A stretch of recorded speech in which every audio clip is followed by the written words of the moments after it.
Hello students, welcome to தங்க கணிதம். இன்னைக்கு நாம 10th standard Maxல AP and GP and இதுல வரக்கூடிய formulas பத்தி தான் இந்த வீடியோல நாம டீடைலா பார்க்க போறோம். ஃபர்ஸ்ட் பாத்தீங்கன்னா AP. APனா என்னன்னா arithmetic progression உடைய short form தான் இந்த AP. geometric progression உடைய short form தான் இந்த GP. ஓகேங்களா? இப்போ ஒரு வேல்யூ இருக்கு ஃபர்ஸ்ட் டேர்ம், இதை நாம ஏன்னு எடுத்துக்கலாம். இந்த ஃபர்ஸ்ட் டேர்ம் கூட ஒரு சம் வேல்யூ ஆட் பண்றோம், அந்த வேல்யூ வந்து D. ஓகேவா? அதாவது A கூட நாம D வந்து ஆட் பண்றோம். அப்ப நமக்கு என்ன கிடைக்கும்? A plus D வருமா? இது நம்மளோட ஃபர்ஸ்ட் டேர்ம், இது செகண்ட் டேர்ம். ஓகேவா? இந்த செகண்ட் டேர்ம் கூட அகைன் நாம D வந்து ஆட் பண்றோம். அப்ப என்ன வரும்? A plus D plus D போட்டீங்கன்னா A plus 2D வருமா? இது நம்மளோட தேர்ட் டேர்ம். ஓகேவா? இந்த மாதிரி the first value A கூட D வந்து ஒவ்வொரு வேல்யூக்கும் நம்ம வந்து ஆட் பண்ணிட்டு போயிட்டே இருக்கோம். ஓகே, ஸோ இந்த மாதிரி இருந்துச்சுன்னா இதுதான் நம்ம என்னன்னு சொல்லுவோம்னா ஜென்ரல் ஃபார்ம் ஆஃப் AP அப்படின்னு சொல்லுவோம். Okay, A plus D, A plus 2D, etcetera. இதுதான் என்ன general form of AP. Next general form of GP வந்து பார்க்க போறோம். இதுல பாத்தீங்கன்னா இதுல அதே தான், ஃபர்ஸ்ட் டேர்ம் வந்து A தான். இந்த A கூட ஆர்ங்கிற ஒரு வேல்யூ நாம மல்டிப்ளை பண்றோம். அப்ப என்ன கிடைக்கும்? AR அப்படின்னு கிடைக்குமா? அடுத்தது அகைன் ஒரு ஆரை வந்து மல்டிப்ளை பண்றோம். அப்ப என்ன வரும்? R கூட ஆரை மல்டிப்ளை பண்ணீங்கன்னா R ஸ்கொயர் வரும். Okay, that is AR square. Again ஒரு R ஆட் பண்ணீங்கன்னா AR கியூப்னு வரும். ஓகே, சரி, இந்த மாதிரி இருந்துச்சுன்னா அதுதான் என்னன்னு சொல்லுவோம்? GP அப்படின்னு சொல்லுவோம். ஓகேவா? இதுல first term A, second term AR, third term AR square, fourth term AR cube, etcetera. இந்த மாதிரி போயிட்டே இருக்கும். இதுல பாத்தீங்கன்னா இந்த second term A plus D இருந்து ஃபர்ஸ்ட் டேர்ம் Aவை நாம சப்ட்ராக்ட் பண்ணோம்னா என்ன கிடைக்கும்? D கிடைக்குமா? அதேதான். அடுத்தது third term A plus 2D இருந்து இந்த second term A plus D வந்து சப்ட்ராக்ட் பண்ணி பார்க்கலாம். என்ன கிடைக்கும்? A plus 2D minus A minus D subtract பண்ணும்போது A கேன்சல் ஆயிருச்சு. இந்த 2D வந்து D சப்ட்ராக்ட் பண்ணீங்கன்னா Dன்னு கிடைக்கும். ஓகேவா? அதாவது செகண்ட் டேர்ம்ல இருந்து ஃபர்ஸ்ட் டேர்ம் சப்ட்ராக்ட் பண்ணாலும் தேர்ட் டேர்ம்ல இருந்து செகண்ட் டேர்ம் சப்ட்ராக்ட் பண்ணாலும் இந்த மாதிரி ஞாபகம் வச்சுக்கோங்க. செகண்ட் டேர்ம்ல இருந்து ஃபர்ஸ்ட் டேர்ம் சப்ட்ராக்ட் பண்ணாலும் தேர்ட் டேர்ம்ல இருந்து செகண்ட் டேர்ம் சப்ட்ராக்ட் பண்ணாலும் நெக்ஸ்ட் என்ன வந்திருக்கும்? ஃபோர்த் டேர்ம் வந்திருக்கும் இல்லையா? ஃபோர்த் டேர்ம்ல இருந்து தேர்ட் டேர்ம் சப்ட்ராக்ட் பண்ணாலும் ஓகேவா? அதாவது ஒரு வேல்யூ அதுக்கு முன்னாடி வேல்யூ சப்ட்ராக்ட் பண்றோம். ஓகே, இந்த மாதிரி சப்ட்ராக்ட் பண்ணும்போது வேல்யூஸ் எல்லாமே எப்படி இருக்கும்? ஈக்குவலா இருக்கும். அந்த வேல்யூ என்னன்னா D தான். ஓகே, ஸோ இதுதான் வந்து கண்டிஷன் ஃபார் AP. ஓகே, அதாவது T2 minus T1 equal to T3 minus T2 equal to T4 minus T3 equal to etcetera. அந்த வேல்யூ தான் என்னது? D அப்படின்னு சொல்லுவாங்க. அதாவது D is equal to T2 minus T1. Okay, இந்த Dக்கு பேர் தான் என்னன்னு சொல்லியிருக்கோம்? Common difference. ஓகேவா? நல்லா ஞாபகம் வச்சுக்கோங்க, இது ரொம்ப முக்கியம்.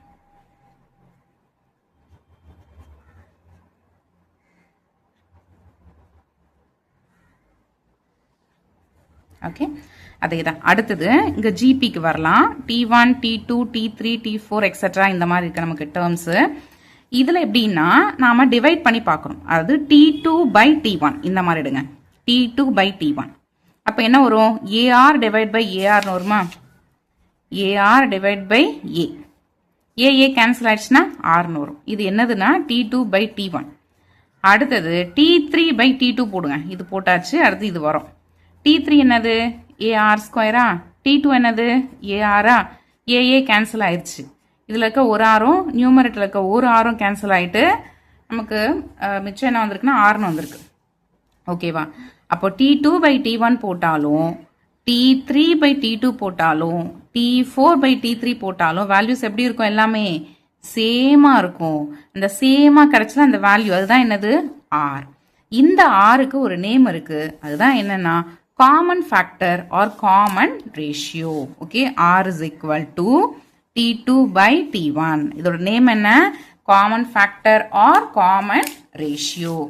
ஓகேவா? அடுத்தது nth term வந்து பார்க்க போறோம். சரி, இதுதானே வந்து AP. அது A plus D, A plus 2D, etcetera. இதுதான் நம்ம APன்னு சொல்லி இருந்தோம். ஞாபகம் இருக்குங்களா? இதுல ஃபர்ஸ்ட் டேர்ம் T1 பாருங்க எப்படி இருக்கு? A மட்டும்தான் இருக்கு. Dங்கிற ஒரு டேர்மே இல்லை. கரெக்டா? அடுத்தது செகண்ட் டேர்ம் T2ல பாருங்க A பிளஸ் D இருக்கு. இந்த D நம்ம 1D ஞாபகம் வச்சுக்கலாமா? ஏன்னா Dனாலும் 1Dனாலும் ஒன்று தானே. ஓகே, அப்போ T2 அதாவது செகண்ட் டேர்ம் அப்படின்னு வரும்பொழுது a பிளஸ் 1d இருக்கு. அடுத்தது தேர்ட் டேர்ம் T3 வரும்பொழுது a பிளஸ் 2dன்னு இருக்கு. அதாவது இங்க t சஃபிக்ஸ்ல 3 வரும்பொழுது dக்கு பக்கத்துல என்ன வேல்யூ இருக்கு பாருங்க, 2 இருக்கு. அதை விட ஒரு வேல்யூ கம்மியா இருக்குன்னு அர்த்தம். ஓகேவா? அப்போ nth டேர்ம் என்னவா இருந்திருக்கும்? Tn is equal to a இருந்திருக்கும், நடுவில் பிளஸ் இருந்திருக்கும். இந்த n விட ஒரு வேல்யூ கம்மியா இருக்கணும். அதனால n மைனஸ் 1 இன்டூ டி. புரியுதுங்களா? அப்போ ஏபியில் nth டேர்ம் என்னவா இருக்கும்? a plus n minus 1 into D. இதுதான் என்னன்னு சொல்லுவாங்கன்னா nth டேர்ம்னு சொல்லுவாங்க, அப்படின்னா ஜென்ரல் டேர்ம் அப்படின்னு சொல்லுவாங்க. ஓகே, இதை நல்லா ஞாபகம் வச்சுக்கோங்க. நான் இதை பேஸ் பண்ணி தான் உங்களுக்கு ப்ராப்ளம்ஸ்லாம் நிறைய வரும். அடுத்தது இதுவே ஜிபியில் எப்படி இருக்குன்னு பார்க்கலாமா? ஜிபியில் எப்படி இருந்தது? AR AR square AR cube etcetera இந்த மாதிரி தானே இருந்துச்சு. இதில் ஏங்கிறது T1 ஏஆர் அப்படிங்கிறது second term, T2 AR square அப்படிங்கிறது third term, T3 AR cube அப்படிங்கிறது ஃபோர்த் டேர்ம், T4. இப்போ இதில் நல்லா நோட் பண்ணி பாருங்க. T1 அப்படின்னு வரும்பொழுது ஏ மட்டும்தான் இருக்கு, ஆறுங்கிற ஒரு வேல்யூ இல்லை. T2ன்னு வரும்பொழுது ஏ ஆர் பவர் 1 தான் இருக்கு. கரெக்டா? T3ன்னு வரும்பொழுது ஏ ஆர் ஸ்கொயர்னு வந்திருக்கு. அதாவது இங்க 3ன்னு வரும்போது இங்க ஒரு வேல்யூ குறைஞ்சு 2ன்னு வந்திருக்கு ஆறுக்கு பவர்ல. அடுத்தது T4, Tக்கு சஃபிக்ஸ்ல 4ன்னு வரும்பொழுது ஏ இருக்கு, ஆறுக்கு பவர்ல 4ல இருந்து ஒரு வேல்யூ கம்மியாயிட்டு 3ன்னு வந்திருக்கு. ஓகேவா? அப்ப இதை பார்த்தோன்னு சொல்லிடலாமா? Tnங்கிறது எப்படி இருக்கும்? ஏ இருக்கும், ஆறுக்கு பவர்ல nல இருந்து ஒரு வேல்யூ கம்மி பண்ணணும், அப்போ அது n மைனஸ் 1. புரியுதுங்களா? அப்ப Tn என்னது? A R power n minus 1. இது எதுலன்னா ஜிபியில். ஓகே, ஸோ அதுதான் இங்கே எழுதியிருக்கோம். ஜிபியில் ஜென்ரல் டேர்ம் இல்லை nth டேர்ம் எப்படி இருக்கும்னா Tn is equal to A into R power n minus 1ன்னு இருக்கும். ஓகே, நெக்ஸ்ட் 3 கன்சிக்யூட்டிவ் டேர்ம்ஸ் இந்த மாதிரி கொடுத்துட்டு உங்களுக்கு ப்ராப்ளம்ஸ் வரும். ஏபியில் வந்து 3 கன்சிக்யூட்டிவ் டேர்ம்ஸ் அப்படிங்கிற ஒரு இது கொடுத்துட்டு உங்களுக்கு ப்ராப்ளம் வந்ததுன்னா அப்போ நீங்கள் இந்த மாதிரி எடுத்துக்கோங்க. அதாவது ஏ மைனஸ் டி ஏ பிளஸ் டின்னு எடுத்துக்கோங்க. ஏன்னா இப்படி எடுத்தீங்கன்னா அந்த ப்ராப்ளம் சால்வ் பண்ணுறதுக்கு உங்களுக்கு ரொம்ப ரொம்ப ஈஸியாக இருக்கும். இதில் உங்களுக்கு ஒரு டவுட் வரும், இது ஏபியில் தான் இருக்கா? ஏன்னா நம்ம ஏபி எப்படி எடுத்திருந்தோம்னா ஏ பிளஸ் டி ஏ பிளஸ் 2d அப்படி தானே எடுத்திருந்தோம். அப்போ இது ஏபியா?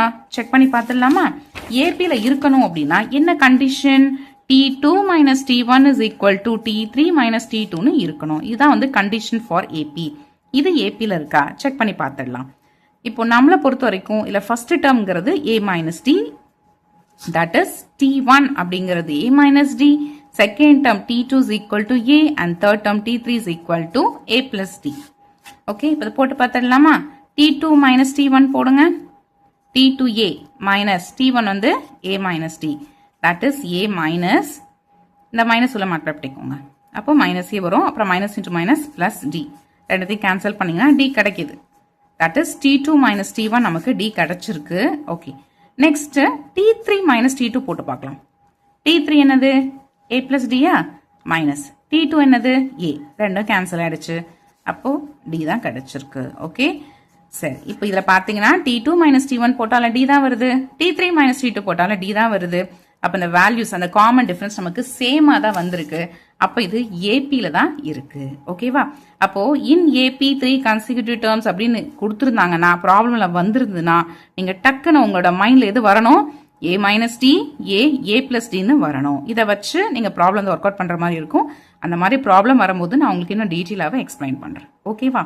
சரி, அதுவே ஜிபியில் 3 கன்சிக்யூட்டிவ் டேர்ம்ஸ் அப்படின்னு கொடுத்துருந்தாங்கன்னா அப்போ நீங்கள் யூஸ் பண்ண வேண்டியது ஏ பை ஆர் ஏஆர். இதில் உங்களுக்கு ஒரு டவுட் வரும், இது ஜிபியா அப்படின்ட்டு. ஏன்னா ஜென்ரலாக ஜிபி நம்ம எப்படி எடுத்திருந்தோம் டேர்ம்ஸ் ஞாபகம் இருக்கா? ஏஆர் ஸ்கொயர் ஏஆர் கியூப் அப்படிதான் எடுத்திருந்தோம். அப்போ இது ஜிபியா? அதையும் நம்ம செக் பண்ணிடலாமா?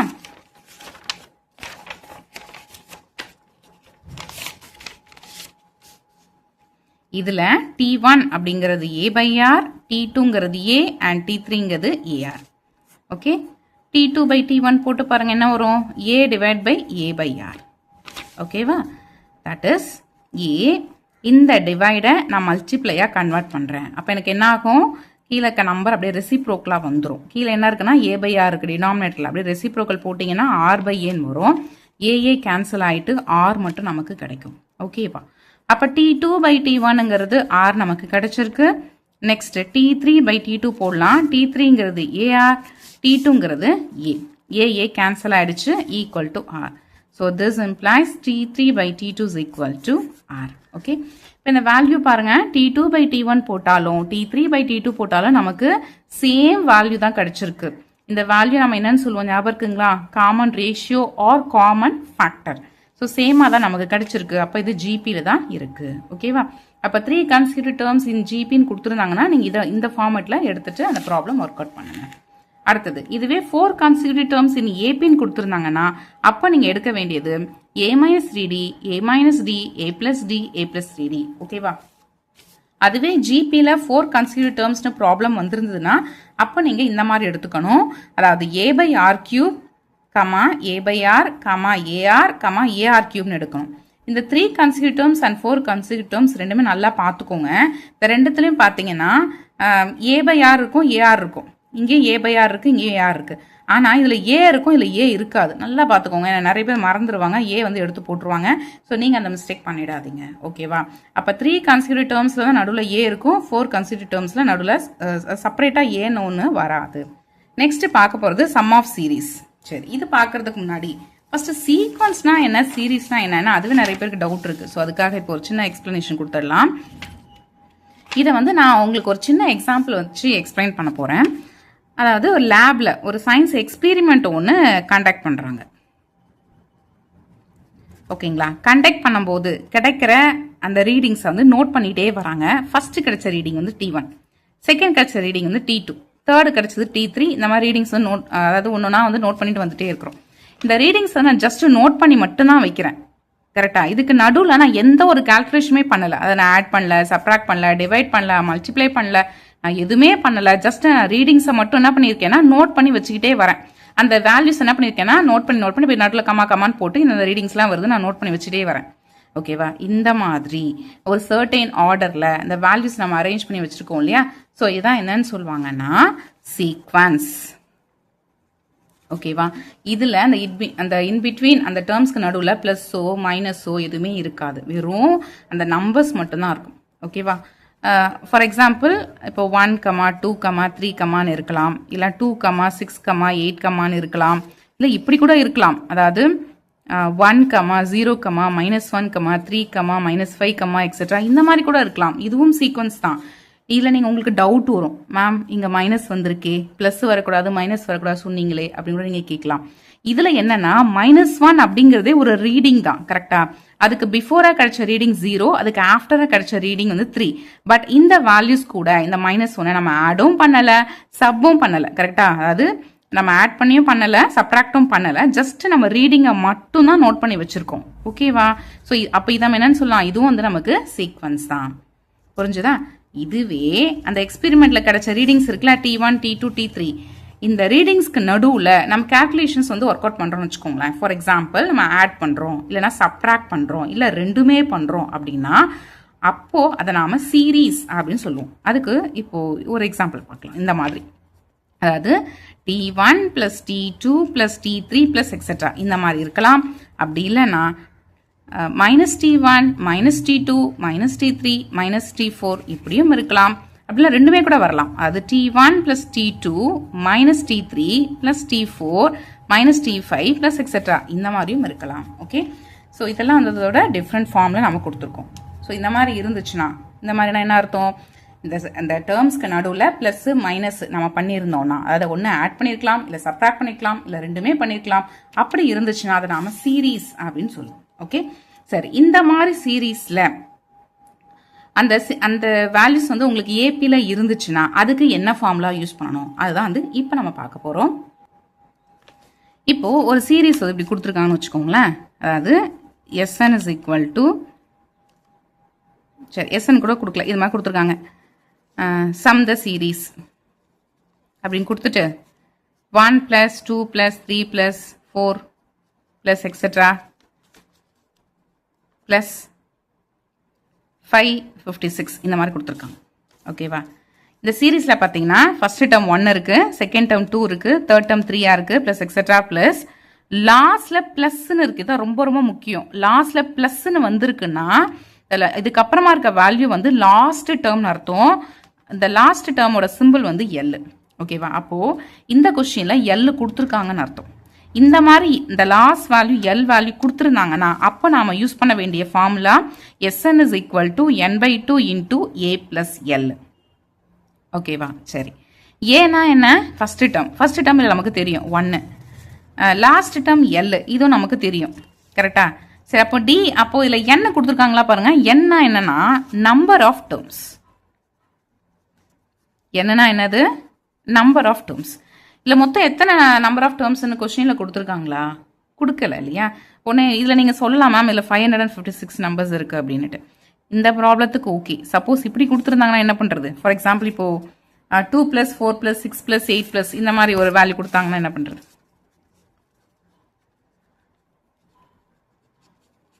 சப்போஸ் இந்த மாதிரி கொடுத்தாங்கன்னா இல்லை ஃபர்ஸ்ட் வேல்யூ 2ன்னு சொல்லிடுவீங்க, லாஸ்ட் வேல்யூ 668ன்னு சொல்லிடுவீங்க. பட் இதில் நம்பர் ஆஃப் டேர்ம்ஸ் நமக்கு தெரியாது இல்லையா? சரி, இந்த மாதிரி கேஸில் நம்பர் ஆஃப் டேர்ம்ஸ்க்கு ஃபார்முலா இருக்குது. அதை நம்ம யூஸ் பண்ணி டோட்டலாக எவ்வளோ நம்பர் ஆஃப் டேர்ம்ஸ் இருக்குன்றதை நம்மளால் ஐடென்டிஃபை பண்ண முடியும். அதோட formula n is equal to l minus a by d plus 1. Very very இம்பார்ட்டன்டான ஃபார்முலா, நோட் பண்ணி வச்சுக்கோங்க. n is equal to l minus a by d plus 1. இந்த ஃபார்முலா யூஸ் பண்ணி நாம n வந்து ஃபைண்ட் அவுட் பண்ணிடலாம். அதை ஃபைண்ட் அவுட் பண்ணதுக்கு அப்புறமா some up to n terms formula இருக்குல்ல, Sn is equal to n/2 into a plus l. இந்த வேல்யூல அப்ளை பண்ணி நீங்க Sn வேல்யூ ஃபைண்ட் அவுட் பண்ணிடலாம். ஓகேவா? சரி, இதுலயும் வந்து டவுட் வரலாம். அப்ப டி வேல்யூ கொஸ்டின்ல கொடுக்கலையே. டினா என்ன? ஆல்ரெடி பார்த்துருக்கோம்ல. டினா என்ன? t2 minus t1. டிங்கிறது காமன் டிஃபரன்ஸ், அதோட வேல்யூ t2 minus t1. அதாவது செகண்ட் டேர்ம் வந்து ஃபர்ஸ்ட் டேர்ம் நீங்க சப்ட்ராக்ட் பண்ணீங்கன்னா உங்களுக்கு டி வேல்யூ கிடைச்சிடும். ஓகேவா? சரி, அடுத்தது கேஸ் 2. கேஸ் 2ல சப்போஸ் லாஸ்ட் டேர்ம் வந்து கொடுக்கல. ஓகேவா? கொடுக்காம நம்பர் ஆஃப் டேர்ம்ஸ் மட்டும் கொடுத்துருந்தாங்கன்னா அதுக்கு ஒரு எக்ஸாம்பிள் இதே வச்சு கூட பார்க்கலாம். சப்போஸ் இதை இப்படி கொடுத்துருந்தாங்கன்னு வச்சுக்கோங்களேன், 1 + 2 + 3 + 4 + எக்ஸெட்ரா. இங்க பிளஸ் கொடுக்காம 556th டேர்ம் இப்படி கொடுக்கலாம். அது சம் அப் டு அப்படின்னு சொல்லிட்டு 556th டேர்ம். இதுல பாருங்க நடுவில் பிளஸ் இல்லை, லாஸ்ட்டுக்கு மட்டும். அப்போ இது வந்து n அர்த்தம். இந்த கொடுத்துருக்க வேல்யூ n. ஓகேவா? ஸோ நல்லா ஞாபகம் வச்சுக்க வேண்டியது என்னது? லாஸ்ட் வேல்யூக்கு ஃப்ரண்ட்ல பிளஸோ இல்லை மைனஸோ இருந்துச்சுன்னா அது லாஸ்ட் வேல்யூ எல். அந்த லாஸ்டா வேல்யூ கொடுத்துருந்தாங்களே அதுல வந்து ஃப்ரண்ட்ல வந்து பிளஸோ மைனஸோ இல்லாம இந்த மாதிரி டிஹெச் போட்டு டேர்ம் கொடுத்துருந்தாங்கன்னா அது n. ஓகே, இதுதான் ரொம்ப ரொம்ப முக்கியம். சரி, n மட்டும் கொடுத்துருக்காங்கப்பா, ஆனா எல் கொடுக்கல. இதுக்கு சம் எப்படி ஃபைண்ட் அவுட் பண்றதுன்னா அதுக்கு தான் இந்த ஃபார்முலா நம்ம யூஸ் பண்ணணும். Sn is equal to n/2 into 2a plus n minus 1 into d. இல்ல ஏங்கிறது ஃபர்ஸ்ட் டேர்ம், என்னங்கிறது நம்பர் ஆஃப் டேர்ம்ஸ், டிங்கிறது காமன் டிஃபரன்ஸ். டிக்கு நமக்கு ஆல்ரெடி ஃபார்முலா தெரியும்.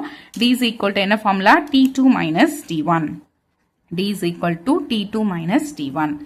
சரி, இதுல l அதாவது n-க்கு ஃபார்முலா சொல்லியிருந்தால நீங்க நோட் பண்ணி வச்சுக்கோங்க. n-க்கு ஃபார்முலா என்ன? n is equal to l minus a by d. இந்த கால்குலேஷன் முடிச்சுட்டு அதுக்கப்புறம் இது கூட 1 ஆட் பண்ணணும். ஓகேவா? சரி, இதுவே ஜிபியில் எஸ்எனுக்கு என்ன ஃபார்முலா யூஸ் பண்ணுறது அப்படிங்கிறத பார்க்க போகிறோம். a into r power n minus 1 divided by r minus 1. இது எப்போன்னா ஆரோட வேல்யூ 1 இல்லாமல் வேற ஏதாவது வேல்யூஸ் கிடைக்கும்போது. ஓகேங்களா? இதுவே ஆரோட வேல்யூ 1ன்னு இருந்துச்சுன்னா அப்போ யூஸ் பண்ண வேண்டிய formula Sn is equal to na. ஓகேவா? சரி, இந்த ரெண்டு ஃபார்முலா இருக்கு. இது இல்லாம இன்னொரு ஃபார்முலா இருக்கு. என்ன அப்படின்னா சம் அப் டு இன்ஃபினிட்டி அப்படின்னு சொல்லுவாங்க. அதாவது எஸ் இன்ஃபினிட்டி. சரி, அது என்ன அப்படின்னா இப்போ இங்க ரஃப்ல போடுறேன் பாருங்க. இப்போ ஃபார் எக்ஸாம்பிள் இந்த மாதிரி இருக்கலாம். அதாவது a plus ar plus ar square plus etcetera infinity. Okay, infinity வரைக்கும் போச்சுன்னா அப்போ அதோட ஃபார்முலா எஸ் இன்ஃபினிட்டி. ஓகேவா? எஸ் இன்ஃபினிட்டி ஃபார்முலா என்னன்னா a divided by 1 minus r. இதில் ஆரோட வேல்யூ -1 விட கிரேட்டராகவும் 1 விட லெஸ்ஸர் வேல்யூவாகவும் இருக்கணும். அதே மாதிரி ஆரோட வேல்யூ 1ன்னு இருக்கக்கூடாது. ஏன்னா 1ன்னு இருந்துச்சுன்னா அப்போ நம்ம என்ன எடுப்போம்? Sn is equal to na எடுப்போம். கரெக்டா? ஓகே, அப்போது ஆரோட வேல்யூ -1 விட பெரிய நம்பராகவும் 1 விட சின்ன நம்பராகவும் இருந்துச்சுன்னா அதே மாதிரி அது எப்படி சம் அப் டு இன்ஃபினிட்டி இருந்துச்சுன்னா அப்போ யூஸ் பண்ண வேண்டிய formula s infinity is equal to a divided by 1 minus r. Okay, சரி, அவ்வளோதான். அப்போது ஏபிஜிபியில் இருக்க இம்பார்ட்டண்டான ஃபார்முலாஸ், கண்டிஷன்ஸ், அதோட ஜென்ரல் ஃபார்ம், nth டேர்ம் எல்லாமே நாம் இந்த வீடியோவில் பார்த்துட்டோம். ஓகே, இந்த வீடியோ உங்களுக்கு யூஸ்ஃபுல்லாக இருந்திருக்கும் அப்படின்னு நான் நம்புகிறேன். வீடியோ பிடிச்சிருந்துச்சுன்னா லைக் பண்ணுங்கள், கமெண்ட் பண்ணுங்கள், உங்களோட ஃப்ரெண்ட்ஸ்க்கும் ஷேர் பண்ணுங்கள். மறக்காமல் சேனலையும் சப்ஸ்கிரைப் பண்ணுங்கள். சப்ஸ்கிரைப் பண்ணும்போது சப்ஸ்கிரைப் பட்டனுக்கு பக்கத்தில் இருக்கிற பெல் ஐக்கானை கிளிக் பண்ணி அதில் ஆல்ங்கிற ஆப்ஷனையும் செட் பண்ணி வச்சுக்கோங்க. அப்போ தான் நான் போடுற வீடியோ உடனுக்குடன் உங்களுக்கு நோட்டிஃபிகேஷனாக வந்து சேரும். வேறு ஒரு இம்பார்ட்டண்டான வீடியோவில் நாம் மீட் பண்ணலாம். தேங்க்ஸ் ஃபார் வாட்சிங்.